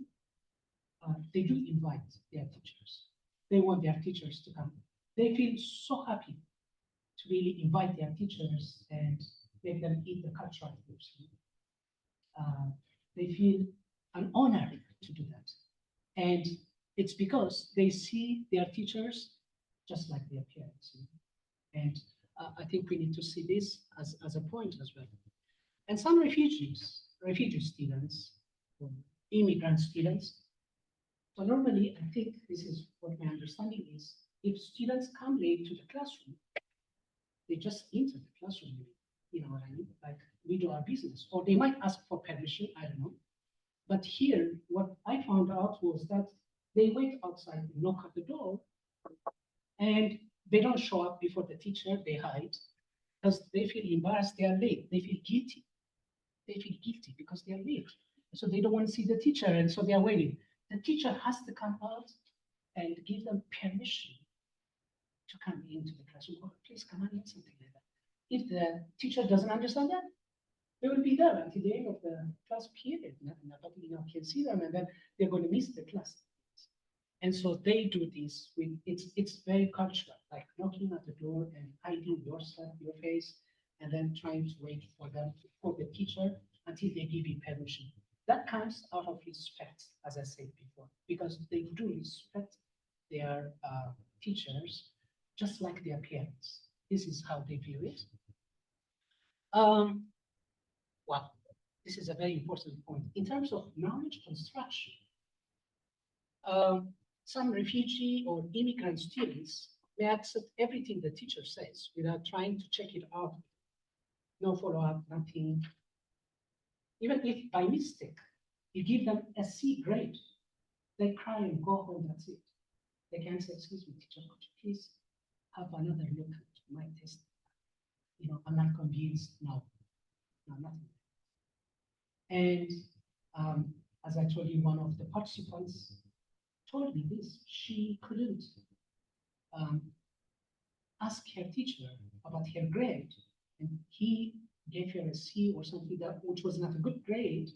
She just cried and went home.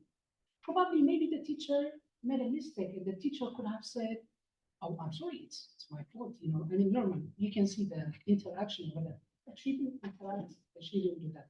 Again, this is another cultural element. It's not because they don't want to challenge them. It's not because they don't want to, or sometimes they don't know what's going on over there. No, they do know, but the cultural element comes over there. So it's a good idea to see how we can incorporate this, because culturally, well, there's a different school system in the United States, definitely. So if you go to a different school system outside the United States, that's the other challenge refugee students face. The teacher plays the role. Like if they have any questions, are you okay? I don't like your face. Can I help you? No, I'm good. What's wrong? Let me look at it. What? You're not happy with your grade? No, I mean, then, she's going to keep her head down and she'll start talking. The communication comes. If you don't ask them, if you don't initiate the conversation, then nothing happens and that's it. Maybe somebody was wrong somewhere, but nobody investigates that. The parents, how do they react? No, they can't go to school and say, excuse me, this what's going on over there? No, nothing like that. He is right, she is right, the teacher is right, they are right, you are wrong. That's what they tell you. Work harder, what is this? Show it to me, do your classwork, do your homework. You see the pressure over there. And a good example of this is a Vietnamese student in the United States. She had a lot of pressure to study. Okay? And finally, she was studying harder to make her parents happy because they were very conservative and they wanted her to join a college. She lied to them. She couldn't join the college, but she said, I joined the college and now I'm doing great. And they were very happy. So they bought her clothes and everything. And wow, our daughter is doing great and she's going to college. After some time, her dad went to the school to check out with the teachers, the college, and find out. They said, we don't have this student, and we can't find her. I don't think we have, this student in our list, in our record. And her dad was very angry. She came to learn about that. And she shared that idea with her boyfriend. Her boyfriend took action. What did he? He killed her dad. Can you believe that? He killed her dad. And it's been a big case. This is because of the pressure. What's wrong with not going to college? Is education the only solution we have in this world to be a better person? I don't think so. We can talk about the drawbacks of education. Why not? If we have all day long, you know what I mean? Of course, there are also advantages, but some parents put much pressure on their children. You have to do this, you need to be successful. Hey, the neighbors, I don't want them to talk about me like his daughter is not doing good or something like that. Be careful. I don't want to be embarrassed, okay? I want that dignity, that respect. So go ahead, show it to me. Okay, so they have that lot of pressure, but at school, when they go to school, unfortunately, as Chomsky told us before, that's not their interest. They want to do something else. However, they are forced to study and they fail everything. So finally, what happens? Like this killing happens. And by the way, what I'm telling you, the story is available on YouTube as well. I just saw it on YouTube. The point I want to make here is the cultural pressure. We educators need to understand that, and we need to share that with the parents. And so I think that dignity, that respect comes to them only if their children go to school and they're very successful. Okay? So they feel proud, they feel respected, and they feel perfect. The parents, I'm talking about the parents, not in children. So when they meet due to various reasons, they talk about their children. Oh, my son. Okay, I'm sorry. Oh, my son is doing great. My son, you know what I mean? Like, my son is going to college, and all that talk comes with pride and respect and everything. And so I think that element we need to understand it. Okay, I'm almost done. All right. She was telling me that we're running out of time, Mary, and I think this is it. This is the part I told that. Yes. Yeah, we're breaking it soon. Yes, we are. I'm sorry. I'm late. Okay, we are going to break in groups right now. I don't know how we should work. Do you want to work with the people who teach the same level or school level? And I've got these questions for you. I have a printout. I think we'll have one group of Johnson County. Okay, that's great. Make two more groups. So you guys can split it however you like. We have there's 5 questions that will give you something to think about. And by the end of the day, we'd like you to come up like with a list of something you can do when you go back to school. What's one little thing, when, it might take 30 seconds or a minute in your classroom to make a difference. And then go on and look at bigger things, different ways that you can, make your classroom so it has more of a global atmosphere. And so, okay, finish up. Yes.